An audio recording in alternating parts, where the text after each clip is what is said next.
آغاز میکنیم کار گزارش 91مین ال کلاسیکو ایران رو. تقابل حساس، جذاب و همیشه تماشایی سپاهان پرسپولیس در نقش جهان باشکوه. من هنوز سپاهانی‌ها رو موفق نشدم که خدمتتون معرفی کنم. پرتاب بلند از زکی پور، ضربه سر، موقعیت برای کاوه رضایی. اونجا مراقب بازیکن‌های سپاهان هستن. ارسال بلند دیگه روی دروازه، موقعیت و ضربه هادی محمدی بود که به بیرون میره. سمت چپ زکی پور صاحب توپه، جا میذاره خداوند رو. زکی پور یه ارسال بلند این سمت، آریا یوسفی به توپ میرسه، سرزم ارسال میکنه، موقعیت برای عسکری، تیر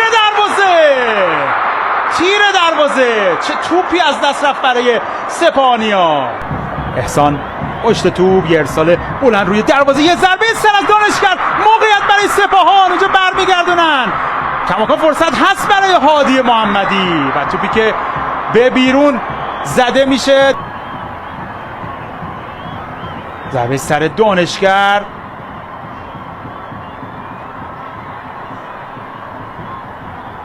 برگشتی که داده شد در ادامه بود که کاوه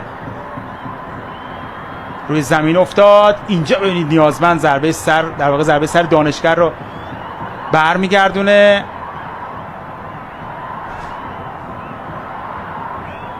از این زاویه هم ببینید 42مین دقیقه بدون گل مساوی.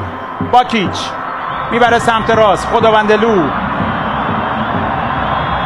یه پاس برای باکیچ، موقعیت هست برای پرسپولیس. باکیچ ارسال روی دروازه، فرصت برای کاظمیان، ضربه سر، موقعیت برای پرسپولیس، برمیگردونه هادی محمدی و ضربه بی هدف فرشاد احمدزاده که توپ با اختلاف زیادی به بیرون رفت.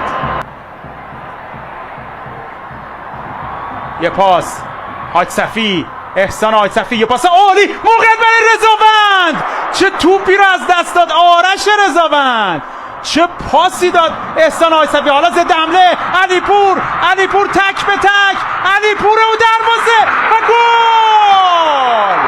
گل برای پرسپولیس. این طرف سپاهانیان نزدن تا اون طرف اینجوری جریمه بشن. فوتبال همینه، نزنی میخوری. چقدر جذاب شد تو عرض چند ثانیه، همه چی برگشت. حسرت آریا یوسفی، عسکری، یوسفی، یه ارسال بلند روی دروازه و چه توپی رو باز از دست دادن بازیکنای سپاهان.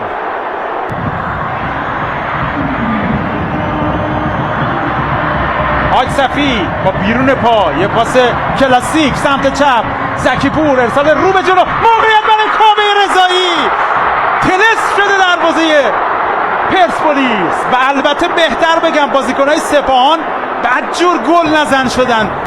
ببینید احسان حاج صفی چه رخی داره نشون میده توی این مسابقه، پاسای عالی، یه ارسال خوب از زکی پور و ضربه سری که به بیرون میزنه کاوه رضایی. نورافکن کوتاه کار میکنه، موقعیت برای سپاهان که به بیرون زده میشه. هادی محمدی، عسکری خودش ضربه بزنه، عسکری و پیام نیازمند تو در اختیار میگیره. پاسش خوب نبود، اونجا صحرایی اشتباه میکنه، سهیل صحرایی بد جای این اشتباه رو انجام داد. پاس رو به عقب، موقعیت برای عسکری و این توپ هم از دست رفت. رضاوند میبره سمت راست، ایوان سانچز، خود ایوان سانچز ضربش رو میزنه به سمت دروازه. ما ببینیم حرکت ارضی، مقابلش تیوی بیفوما بود، شلیک پای چپی که با اختلاف به بیرون رفت. دوباره نورافکن، یه ارسال بلند دیگه، موقعیت برای سپاهان پشت محوطه جریمه، این توپ هم به بیرون میره. نکنم آریا یوسفی بود که ضربش رو به توپ زد. دور میشه صحرایی ضد حمله برای پرسپولیس. جا میمونه آریا یوسفی، خود صحرایی، حرکت خوب از بازیکن پرسپولیس. صحرایی پاس عرضی و تیوی بیفوما بود که نتونست استفاده کنه. شاید اگر رها میکرد اورونوف موقعیت بهتری داشت اون سمت.